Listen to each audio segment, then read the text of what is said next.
Welcome to another episode of Get Wisdom. I'm Brian Kelly, along with Get Wisdom founder and director, Carl Mollison. This week, we're going to take a look at Creator's perspective on healing to achieve mastery. A couple of questions kind of, evolved to create this title. Like one question, for instance, why do some people bounce back from adversity, but others become troubled? How does our karma affect our resilience in response to trauma and our ability to heal? Why do some people who handle severe trauma well crumble from a repeat episode? So we're exploring some of the nuances of healing and maybe some of the strengths that people acquire from having to go through adversity, Carl. Well, and this turns out to be one of the most important obligations as well as opportunities. People talk about enlightenment. People want to have enlightenment, and they rush around looking for ways to get enlightened. And what we've been taught by Creator is enlightenment is really all about healing. So if you want to get good at life and good at being who you are in actuality, in your core being, you might need some healing in order to touch up the rough edges and the things that are holding you back and holding you down, maybe. Everybody's in a different place. Lots of people are struggling. Lots of people are miserable, and many have severe challenges, health difficulties, or they're not getting life right. There's something that's just not working for them. Maybe relationships, love relationships. It might be friendships come and go and are too volatile, and maybe they're lonely all the time because they have no one to be with, and it can be an emotional difficulty of great severity, and these are all healing needs. But so is developing faith in the divine and faith in yourself. Those are the two requisites to get divine help. You can pray all you want, but if you don't believe 100%, you'll get relatively little from the divine. They're tough.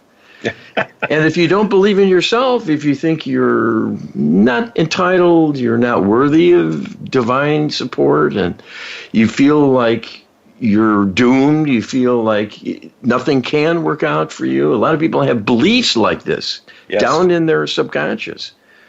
And it might be a doctor who is, in effect, kind of cursed them by telling them that they're diabetic, they have cancer or whatever at stage 4 or what, and it's kind of like a self-fulfilling prophecy in terms of the fact the divine can't even change it and heal you because you believe what the doctor said. And if that's a belief within you, it has to be respected because of free will. So there's lots to learn about this and how to learn and grow.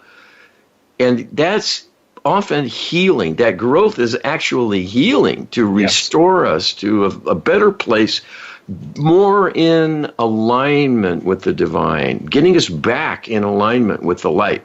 That is what enlightenment really means. Absolutely.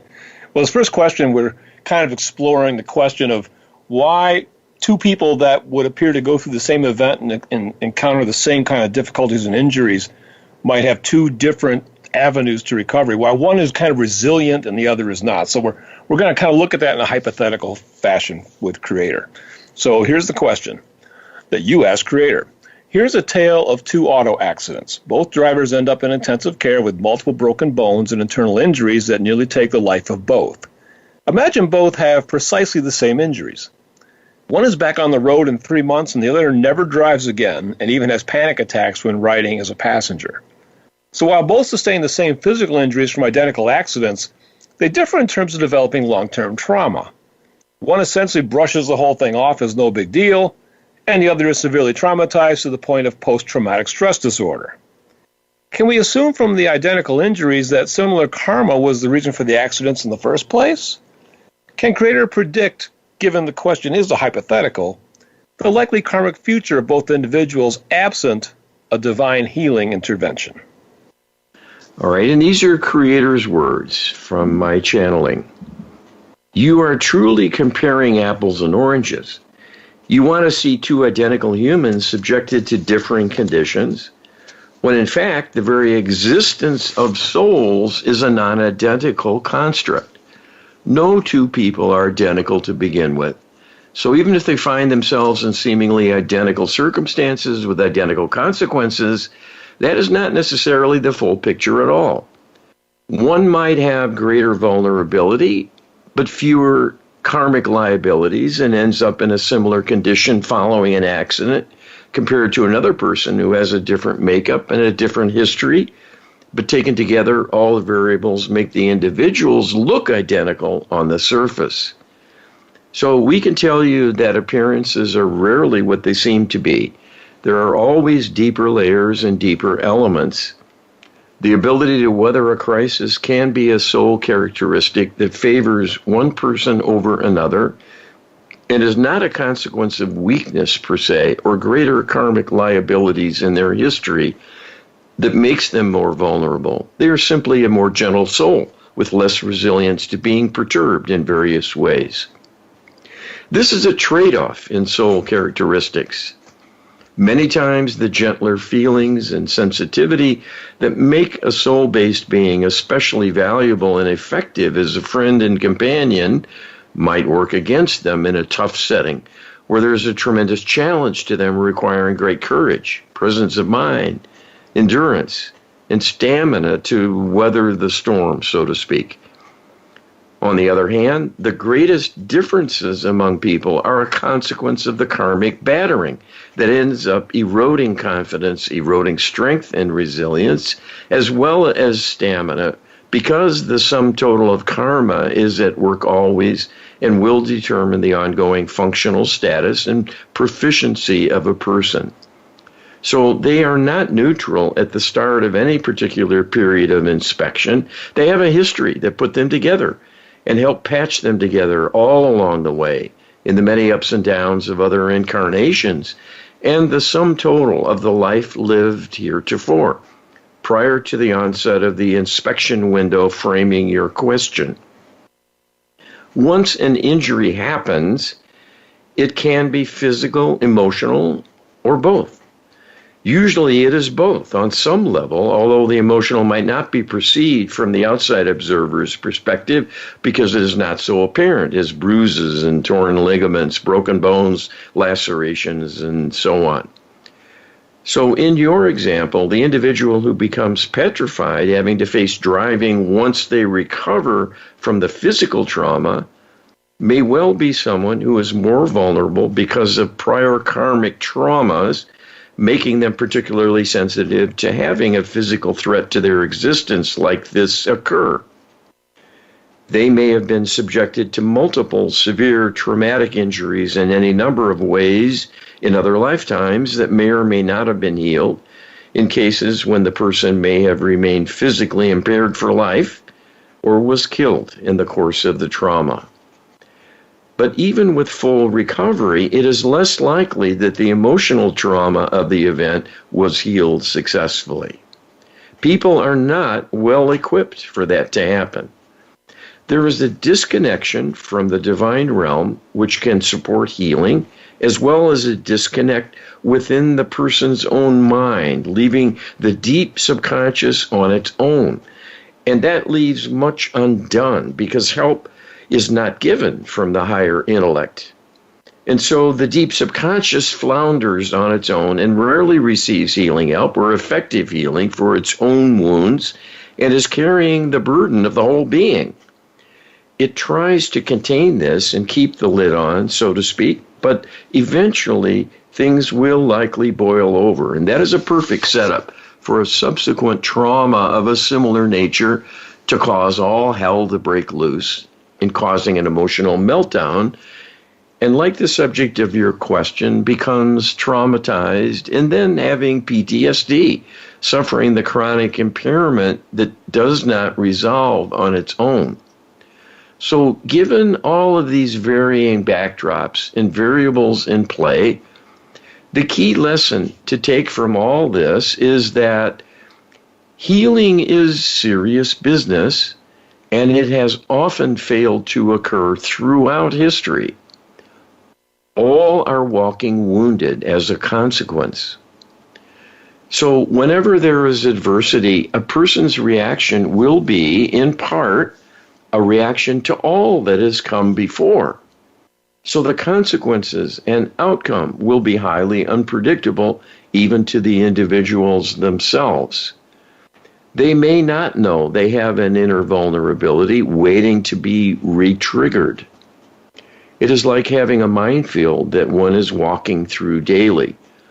One cannot see the landmines and may have great apprehension about the possibility of a misstep causing something to blow up, but must simply soldier on, never knowing where and when such a thing might happen. Healing is always the answer. It can repair the past karmic vulnerabilities as well as help protect the person going forward from future difficulties. Healing is key, and it is the missing element in all of human history that would have changed the destiny of humanity long before now. But it is not too late if there is a broader appreciation of the advent of the Lightworker Healing Protocol to help people make up for lost time to heal their traumas. I think the biggest takeaway for me from this answer is that don't judge a book by its cover. You're not in a position, at least as a normal human being, to see all of the inputs into a person and their reaction from a traumatic event, and so you're not in a really good position to judge. And if you're not in a good position to judge, you may not be in a good position to provide all the healing needs that are there. This is why we need the Lightworker Healing Protocol and divine assistance and intervention, because they can see everything that we can't. Well, this is really some wisdom on display here. I mean, what comes to mind is the saying, "Know thyself." And I think the reason that is proposed as a kind of kernel of wisdom and a watchword to be aware of and to live by is that it's not simple. It's not straightforward. No. Because we have these complexities, this mixed past history we're not consciously aware of even, and that can be an emotional well of grief and inner torment and inner conflict, because the part of the mind will know and will be terrified about it. Yeah, it's a deep subject. You ask, Creator, considering our example above, it is assumed healing performed by the divine in response to the Lightworker Healing Protocol requests would do wonders for the deeply traumatized victim. Such healing would likely remove or at least seriously reduce panic attacks and likely allow this person to resume driving and getting on with life. But now the question is about susceptibility to repeat trauma should either of our examples suffer a repeat tragedy for whatever reason, karmic or otherwise. If we can assume the first individual who brushed off the first accident can simply do it again, what of the second individual? Is the second one likely to have a similar level of crippling trauma, necessitating a whole new round of divine healing intervention? Okay, well, let's see if Creator can unravel this a bit. These are Creator's words. Here again, there is a false assumption being made that the first individual who weathered this storm or the first accident will remain just as strong with repeated insults. That cannot be assumed.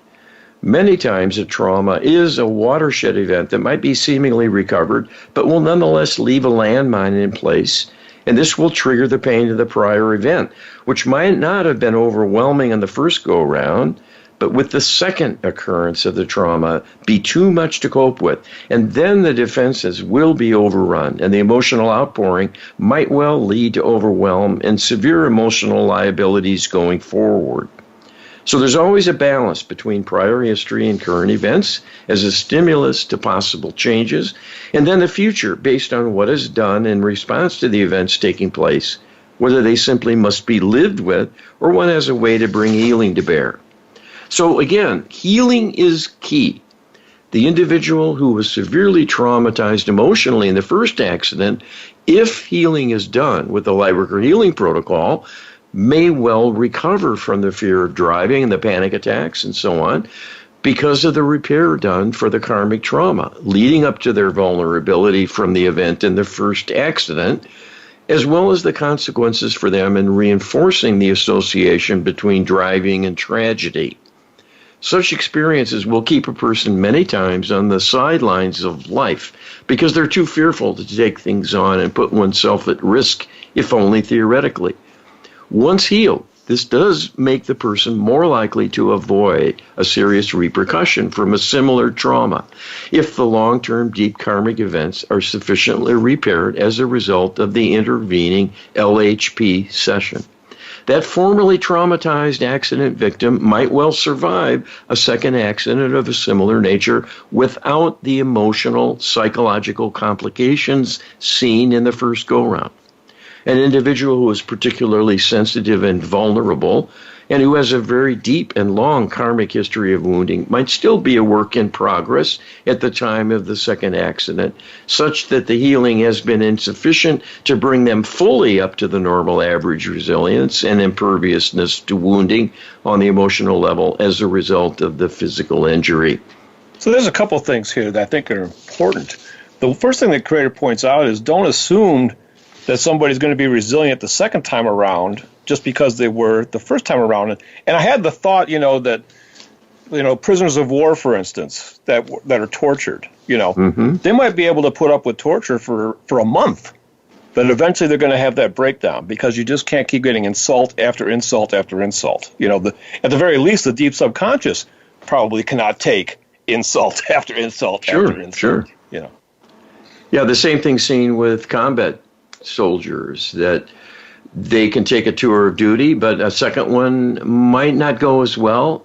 Eventually, they might burn out and have to be sent home because they have a breakdown. And people have limits in what they can absorb. And the breakdown might not even have occurred in response to anything unusual, just the accumulation of too much, and it's the straw that breaks the camel's back. But unfortunately, the straw that breaks our back right now is that we need a break. So we'll be right back with more Get Wisdom right after this. Welcome back to the second segment of Get Wisdom. We are looking at healer's perspective on healing to achieve mastery. Again, kind of an exploration of, is healing enough, or is there something we need to develop in terms of our own resiliency to conquer and master life? That's kind of the impetus for this series of questions, Carl.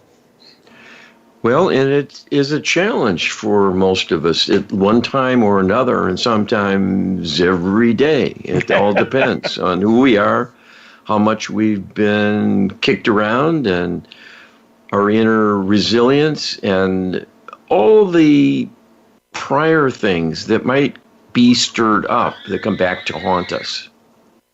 Yes, indeed. So we're learning about managing all that. Well, let's take a look at some more examples.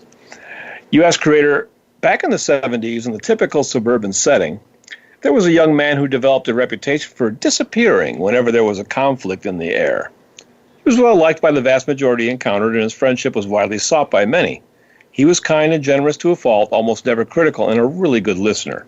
Yet, at the slightest hint of trouble, poof, he was gone. Was his disappearing a coping, fear-driven response to trauma that conflict could bring, or a wise response from one who was simply skilled at avoiding potentially troublesome entanglements? Maybe a little of both? Can Creator shed some light on this? All right, and this is Creator's perspective. So here again, you are dealing with the hypothetical, and so are we, to explain there's a wide spectrum of possibilities here for any number of variables that are in play.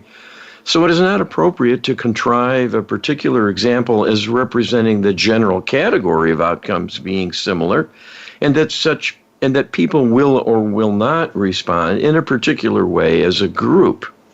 There can indeed be much wisdom in avoiding a fight. This is embodied in the saying, discretion is the better part of valor. So it is all well and good to be courageous, but it is folly to engage an adversary on their terms if what one will end up with is an injury that could otherwise be avoided, or perhaps even death. It is more prudent to withdraw and perhaps avoid such encounters altogether. When the stakes are high and it is a question of morality and ethics, and in particular karmic consequences that will weigh in to assign meaning to an action versus avoidance, that is a different matter. Destiny calls many to act, and to act with dispatch, and even take great risks personally with respect to one's own survival in order to be of service to a higher cause. So here again, one must weigh the factors involved in any given situation, as no two circumstances are identical. There are people who always want to be part of ongoing drama, no matter what the reason for its happening. We would see that as reckless. The individual might experience it as having an exhilarating life of action and many times of great excitement. Because of their soul makeup, they might be thirsty for change and quite strong and resilient internally. That allows them to cope with any dangers and even potential harmful consequences, but likely to bounce back. And once the body is healed, they will be happy to launch in again to take part. When there is trouble, most people are in the middle and will err on the side of caution. In fact, to be sure, there is a compelling reason to jump into the fray when there is a sign of danger. And of course, there are some who are so timid, they will avoid a confrontation at all costs and are as fearful of their own inability to stand up to the challenge as their potential adversary. Here again might be a soul characteristic on display that is front and center because of the nature of a particular circumstance. But again, that is a slice of life and not a summary and indictment of the individual as a whole. Such a person might shy away from combat in harboring great fear, but devote their life entirely to someone else out of caring and love, even when it all but ruins their own life and means they will have little luxury or enjoyment because they're on duty constantly. For example, caring for a loved one who is incapacitated or some such circumstance. Whereas that strong warrior who's ready for a bar fight as well as battlefield may chafe under such constraints of being in service to someone 24 hours a day with little freedom of movement potentially. So many things in life will be closed off for them because they must stay close to home and be on duty. So there are many ways of measuring character and all other attributes that stem from character and morality. So this is a more complex discussion and equation needed than would appear on the surface. Yeah, I was kind of surprised that, with Crater's last sentence, that this is a more complex discussion. And indeed it is. But I think the takeaway is, again, don't assume anything, because the complexities of any given individual and their reaction or involvement in an event can be indeed complex. And souls have different proclivities. And I think that one of the things I'm learning from this is that even though we're eternal beings, we're not all going to end up the same, even after an eternity, because we have unique individual soul characteristics, and our journey is always going to be infinitely different. Yes, absolutely. And that inner makeup is so little appreciated. It's just who we are. We take it for granted. We don't do much comparison with others. And if we do, we often judge ourselves as being unworthy because we might like what we see. The grass is greener over the fence. And, maybe, the males want to be that strong, resilient, confident, warrior-like macho man. Some of them do, for sure. and the ones that are timid and fearful, because they're gentle folk, right? To over criticize themselves as a consequence. But I know, what comes to mind, when we were talking one time about loveless beings and the contrast, and, that they prize that toughness and they're able to do almost anything because they have no conscience and right. that kind of thing. So, they're great in a pinch because they'll do and say anything to advance the cause they're in line with. But Crater commented, most women want a life mate who can be gentle and nurturing at times. They don't just want a bodyguard. Right. They want a well-rounded person. They want someone who has a range of attributes. So it's not all about power is the point. They want it all, Carl. There's different kinds of, well, that's true too, but they want, people need all kinds of strengths, and there's different kinds for different occasions. Absolutely. You ask creator, deep-seated trauma can push people to develop no end of unique and even quirky coping skills. But once developed, because they have a track record of some success, such skills will likely continue to be called upon for new situations, even if the underlying trauma is handled well and healed. To what extent do such behaviors that would be better off abandoned continue to have a life of their own and become a bad habit, rather than being eliminated once healing has been achieved? All right, and creator says, this phenomenon is very common and is a typical consequence of having karmic trauma taking place in one's life. The individual involved will be motivated to process what has happened and adapt in some way.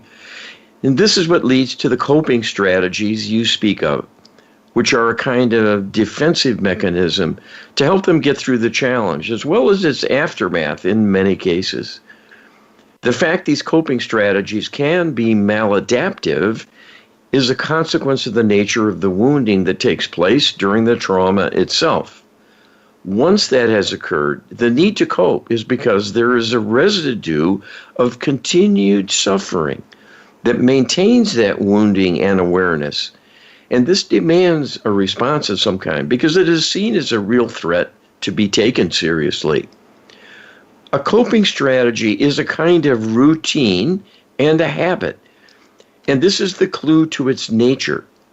In fact, it is embedded within the physicality of the individual to some extent, as well as an energetic signature within the Akashic records of all that happens that is referenced by the deep subconscious to understand what has taken place and to keep it in awareness and on the radar screen, so to speak, to guard the self and watching for a future reoccurrence with some planning underway and how to handle it in the future should it come again.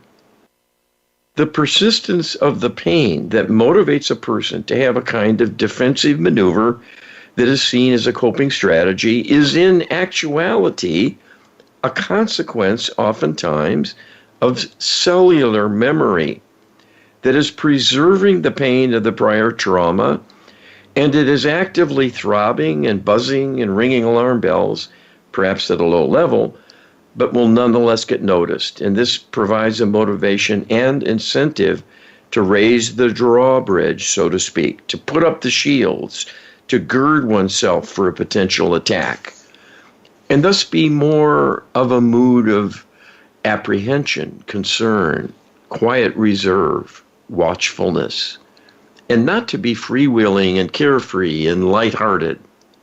So it will affect the demeanor of the individual as well as their ongoing emotional experience, because cellular memory is a kind of landmine of its own. It is the most difficult part of trauma to heal. And this explains a lot of the subsequent emotional fallout from a trauma event when a person continues to suffer in various ways with nightmares, sleeplessness, increased anxiety, obsessive recurring thoughts about the type of event in question, as though they are rehearsing again and again for a return engagement, and in the process reminding themselves of all that happened in stirring up the old pain. So this can become a vicious cycle of re-wounding and intensification. Cellular memory will fade if ignored for a long enough time. But if there is a repeat event of a similar trauma, this will reinvigorate the cellular memory and reinforce it, and can bring back a set of symptoms and exaggerated coping response that was learned previously that faded but is now reborn. So these are some of the mechanisms of vulnerability that must be considered and reckoned with in terms of ongoing healing. It is best to do as comprehensive and thorough a job as possible given that ability of consciousness to re-engage and begin to fret over things that have been healed previously, and because they are real and are a danger, we'll reconnect to the memory of what happened and then raise it to a level that becomes painful out of a kind of compassion and sympathy for the self, knowing from hard-won experience how difficult it was. So a person can work themselves into a tizzy and reopen a wound that is healed. A couple examples I was thinking of in terms of coping strategies that might take on a life of their own is something like, biting fingernails, or even something as simple as a mother in the habit of giving her daughter a kiss goodbye before the daughter leaves for the day. And then one day when there's an interruption in the routine, the daughter leaves, the kiss isn't given, and the mother goes into a panic attack over it, thinking that somehow this has changed the world, that the kiss wasn't delivered, Yes, that's a good point, because this cellular memory can manifest in behaviors, activities, even of a fairly complex sort, because there are many things the mind learns to do through a sort of muscle memory, and it doesn't think about it. It just is done by the body, so to speak. But the mind is involved also. So some of these maladaptive things become rituals, like your example. And you see that in a more severe form with OCD, obsessive compulsive disorder, where people have their rituals, hand washing or going through some, safety kind of habit of behavior where they, toss salt over their shoulder. They have to spin around 3 times or something. Yeah. And it ends up distracting them and making them look odd, and it gets in the way of their life. Yes. But they have to do it. And it's this cellular memory that is going on. It can also revivify a bodily trauma event in a kind of mock representation. So an area of the body might start to turn red and be flushed, and nothing really diagnosable. There might be some pain there or something. Well, this is cellular memory of a prior trauma, and it might come from another lifetime. Yeah, and we've learned that cellular memory is that most difficult last layer of healing to get rid of, because especially if you have like a chronic condition, like I have asthma. Well, I've had it for my entire life, and the last couple 3 years since we've been doing this project, I've done a lot of praying to get relief from it. And I have gotten relief, but the asthma is probably better now than it has been in a long time, but it's not gone. It still lingers a little bit. It still has a moments where it comes on. So it's a gradual fading. When you're talking about cellular memory, it's not snap your fingers and it's gone, unfortunately. Yeah, and it's given serious attention with the Lightworker Healing Protocol, because the protocol is comprehensive. It addresses all types of negativity. But like you say, some things are a hard and maybe long-term project at best. But that doesn't mean to ignore it is best, that nothing can be accomplished, or what is accomplishable isn't worth it, because we're in this for the long term. We're immortal. We're going to keep going. If you don't heal it in this life, you're going to have to heal it in another life. It's guaranteed. Karma will demand that from you, and it will likely grow in complexity and severity if no healing is brought to bear. Well, because we end up tripping over the same things and bumping into the same challenges and getting wounded in similar ways. And then it gets worse and worse over time. Indeed. Well, what's not long-term, Carl, is this segment. So we'll be right back right after this. Welcome back to this final segment of this week's Get Wisdom. We are looking at Creator's perspective on healing to achieve mastery. So we all probably have some assumptions, Carl, about what healing means for any particular individual, or even for ourselves for that matter. But we're asking, what can we expect from healing? And is there a growth process that accompanies healing? Well, the two are intertwined, because healing is the path to mastery, mastering one's life, to enlightenment, that return to divine level strength, stability, and confidence in knowing who you are, what you're about, and what is the highest and best thing to do in the moment. And that being in alignment saves you a lot of trouble. It saves a lot of work. It seems like it would be daunting and a constant challenge and a drain and a very tedious undertaking. But it's kind of the opposite. When you get there, that's when you can be happy-go-lucky much of the time, because you've got the right equipment, you've got the skill set, you have the confidence in knowing what to do about things, and so there's less hesitation, there's not any doubt and fear and anguish, and things can flow naturally and unimpeded by your own foibles. Yeah. So there's Indeed. a big payoff. Yes, absolutely. U.S. Creator, given the simultaneity of our multiple parallel lives, all trauma is essentially current and ongoing. Strength helps us to weather the storm rather than wishing for its termination. But clearly life presents circumstances where the individual just knows that trouble cannot be completely avoided, even with prayer, and so strength rather than deliverance is prayed for. Yet with what we've learned about prayer, it would seem to be the better strategy to pray for both strength and deliverance. Can Creator comment? Okay, and this is what Creator answered. There is a danger here with vague understanding of the terminology. What is needed as a priority is strength to mount the tasks at hand and to sustain the effort so that you prevail in the end in the contest between good and evil. If by deliverance you mean a rescue, this is in effect a disempowerment by surrendering the responsibility for your safety and progress for the divine to take care of on your behalf and to provide this for you because you're unable to achieve it on your own. There are times when surrender is appropriate. If you are so depleted that things have become unworkable and to continue living is to continue suffering great pain, it is far better to exit the body and return home to the light than to continue living in torment if that cannot be turned around. If the deliverance requested is for a temporary respite so one can lick their wounds, regroup, have some restoration and replenishment for a return to the fray, then deliverance might well be prudent as a near-term goal. One can be in the throes of combat, but in a hopeless situation, and there is no virtue in sustained torture and torment if they can accomplish no forward movement.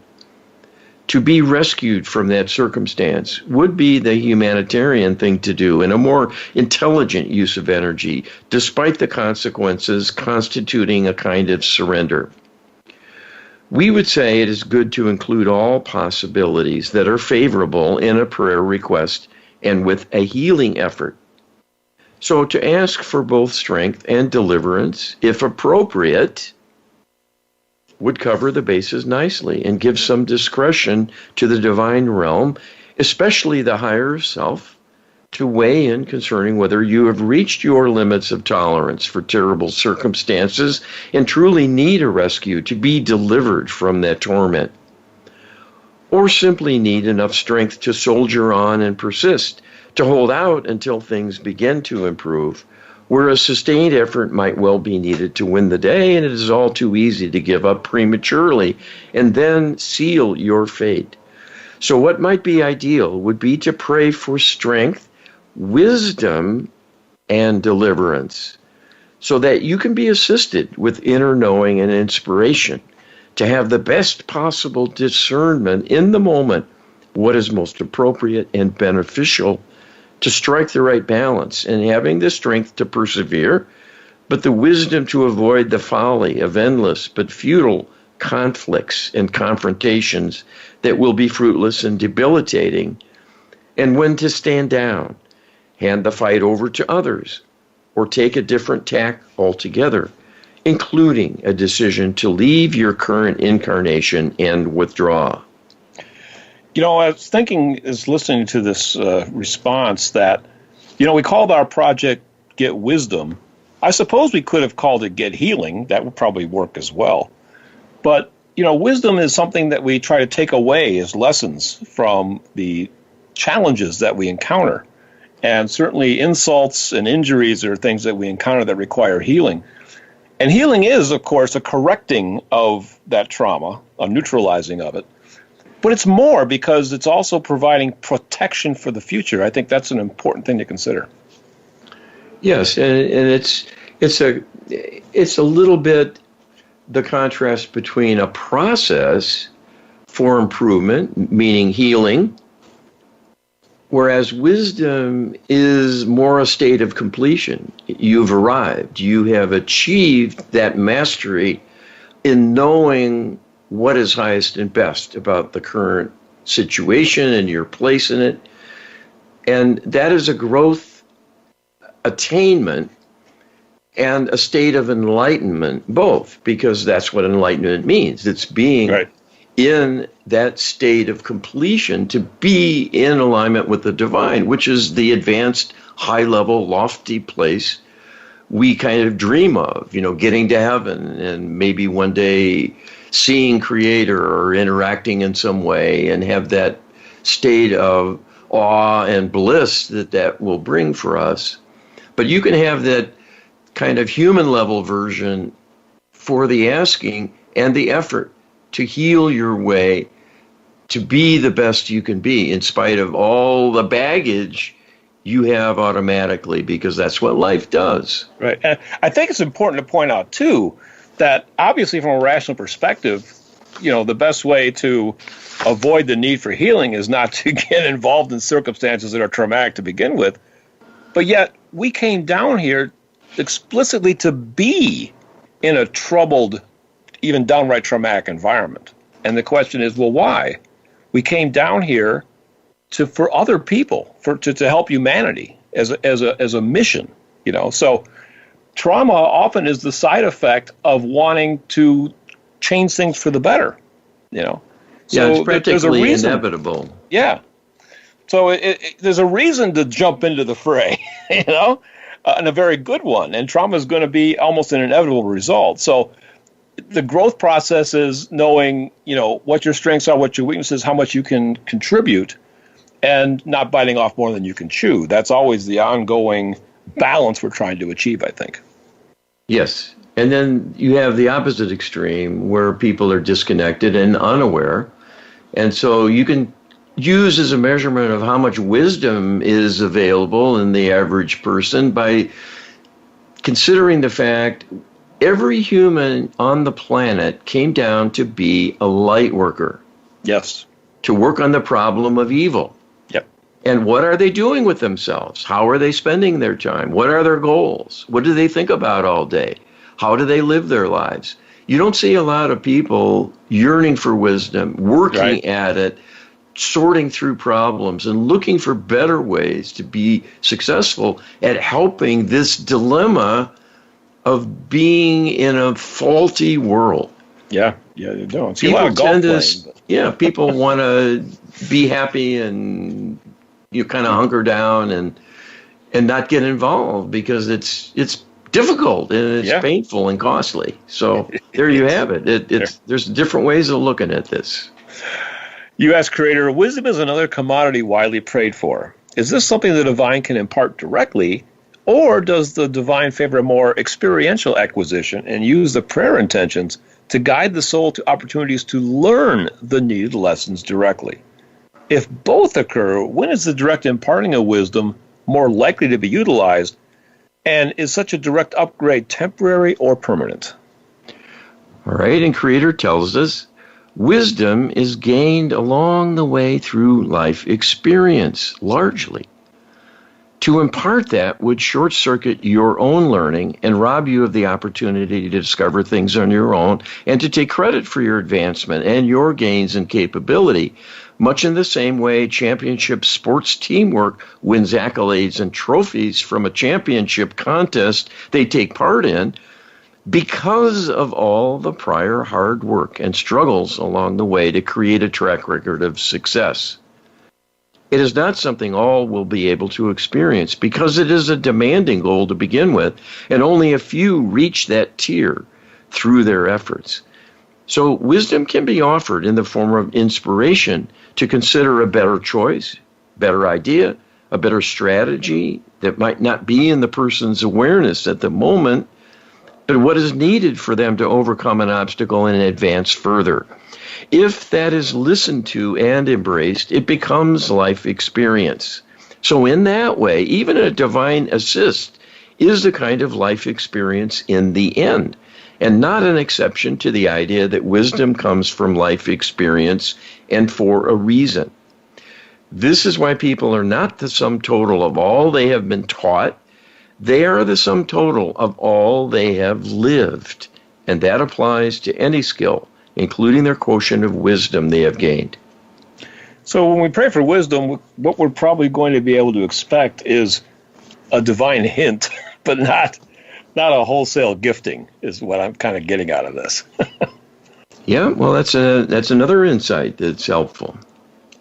Just enough. The divine realm is not going to do too much and hopefully not do too little either. That seems to the perfect balance. That's what we're always striving for. You ask Creator, can Creator share how prayer work and the Lightworker healing protocol can help us heal trauma as well as help us acquire the wisdom needed to cope with potentially traumatic circumstances successfully? All right. Creator says, healing is the key to anything gained by a person. If you think about your lot in life, your station, your level of affluence, degree of experience, and knowledge base, it is not simply aptitude. Humans were not created to be something in particular, so we cannot create a certain number of accountants, a certain number of teachers, a certain number of mechanics, a certain number of scientists, and so on.